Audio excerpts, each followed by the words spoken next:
ओम गुरुवे नमः। प्यारे हरि भक्तों, अब जो हम विषय ले रहे हैं बहुत ही सुंदर और जीवन में ज्ञान के लिए यह विषय बहुत ही जानना जरूरी है। आपने सुना था कि राजा रावण के राज्य में एक सुषेण वैद्य नाम का राजवैद्य हुआ करता था, और जो सुषेण वैद्य जी थे उसके विषय में रामचरितमानस के अंदर में भी वर्णन किया हुआ है। क्योंकि जब लक्ष्मण को बाण लगा था तो उस समय संजीवनी बूटी को लाने के लिए हनुमान जी को सुषेण वैद्य ने ही बतलाया था, और हनुमान जी उसे लेके भी आए, और लाने के बाद लक्ष्मण जी जो है जीवित भी हो गए। अब यहाँ पर सबसे बड़ा जो प्रश्न है वो ये है कि रावण ने सुषेण वैद्य को अपने राज्य में रखा क्यों था? ऐसा क्या कारण? जबकि रावण तो स्वयं बहुत जानकार आदमी था, विद्वान था, उसे तो चारों वेदों और 6 शास्त्रों का भी ज्ञान था, अनेकों पुराणों का भी ज्ञान था, सब चीज का ज्ञान था उसको।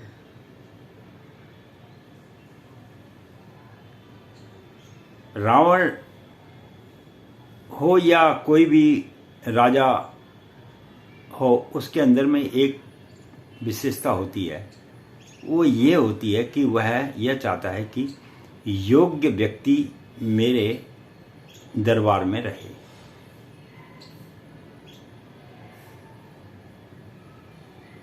जैसे हमारे कई राजा महाराजाओं ने भी अपने दरबार में कई योग्य लोगों को रखा, तानसेन वगैरह इस टाइप के कई लोग रहे, बीरबल वगैरह जो बुद्धिमान जीव थे उनको रखा जाता था। इसी प्रकार रावण ने भी अपने राज्य के अंदर में कुछ विशेष व्यक्तियों को रखा हुआ था। उसमें जो सुषेण वैद्य जी थे, इनको भी रावण ने अपना राजवैद्य बना रखा था।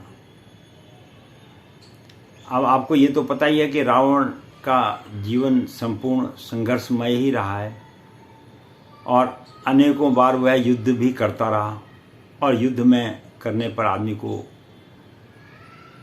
चोट पटक भी आती है। वो आपने सुना ही है कि डॉक्टर भी अगर चाहे तो अपना इलाज स्वयं नहीं कर सकता, उसको भी दूसरे डॉक्टर से इलाज की जरूरत पड़ती है। इसी प्रकार रावण ने भी अपने परिवार की रक्षा हेतु राजवैद्य के रूप में सुषेण वैद्य जी को रखा था। अब यहाँ पर ये बड़ा ही विचित्र मामला है कि सुषेण जी को इस ज्योतिष और साथ में जो है ये औषधियों के बारे में जो ज्ञान है, ये किसने कराया? वो इतने बड़े राजवैद्य कैसे बन गए?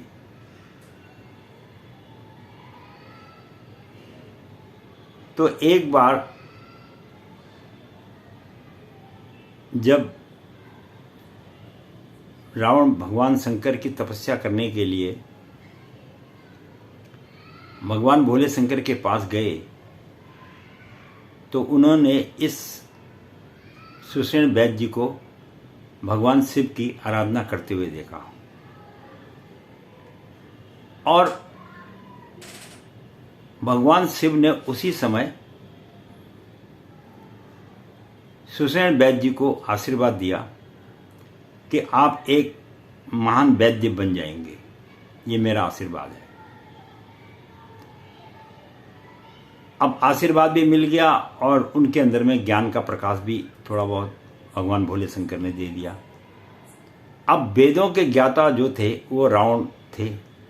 अब रावण के पास में इतना समय नहीं था कि वो इन जड़ी बूटियों के विषय में विशेष जानकारी ले पाए। इतना समय एक राजा के पास नहीं होता है। तो वेदों का अध्ययन करके सुषेण वैद्य ने उन वेदों के बारे में जब जब समय मिलता था तो राजा रावण के साथ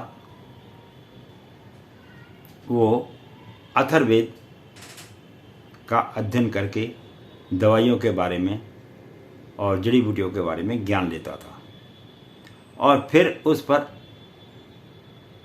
अनुसंधान करता था।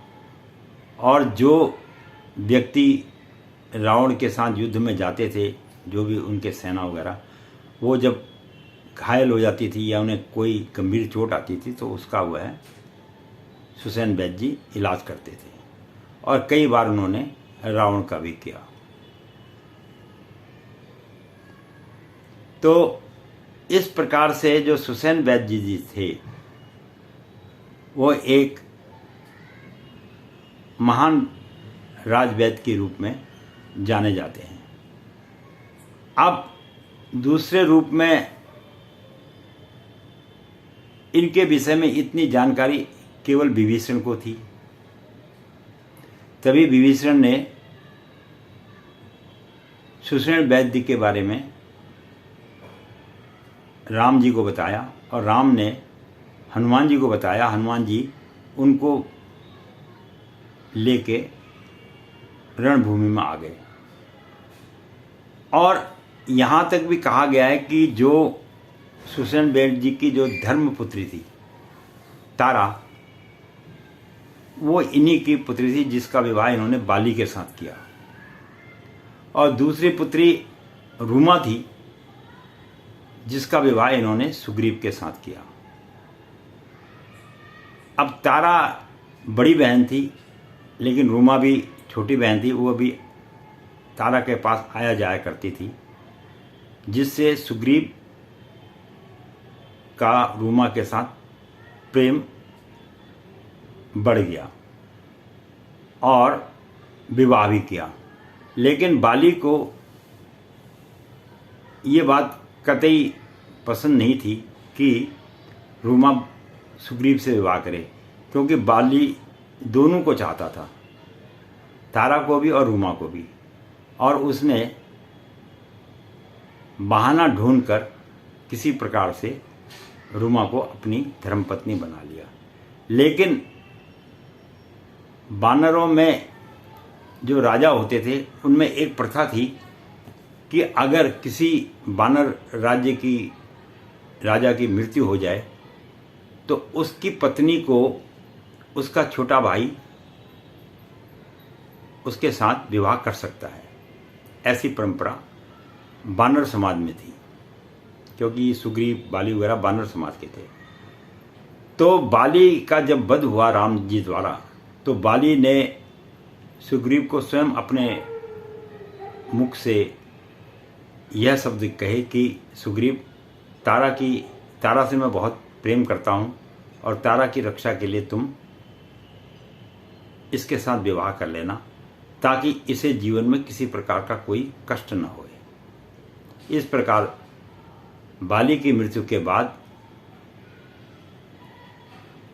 तारा को वही सम्मान मिला जो उसे बाली के राज्य में मिला था। और फिर सुग्रीव ने तारा का रक्षा की और जो है उसे जिस प्रकार वो महारानी पटरानी के रूप में थी, मैंने बीच में एक वीडियो दिया थी रानी, महारानी और पटरानी, तो पटरानी के रूप में ही उसको रखा गया। पटरानी का मतलब होता है जिसे राज्य का संपूर्ण निर्णय लेने का अधिकार होता है, उसे पटरानी कहा जाता है। तो इस प्रकार से आज मैंने आपको सुषेण वैद्य के बारे में ये जानकारी दी। अच्छी लगे तो आगे वीडियो में मेरे साथ बने रहिएगा और जीवन में नए नए ज्ञान का अनुभव प्राप्त करिए। मैं पंडित गिरीश तिवारी अपनी वाणी को यहीं पर विश्राम दूंगा और उसके बाद फिर हम अगले किसी और विषय पे जरूर आपके साथ अगले वीडियो में मिलेंगे। वीडियो देखने के लिए बहुत बहुत धन्यवाद।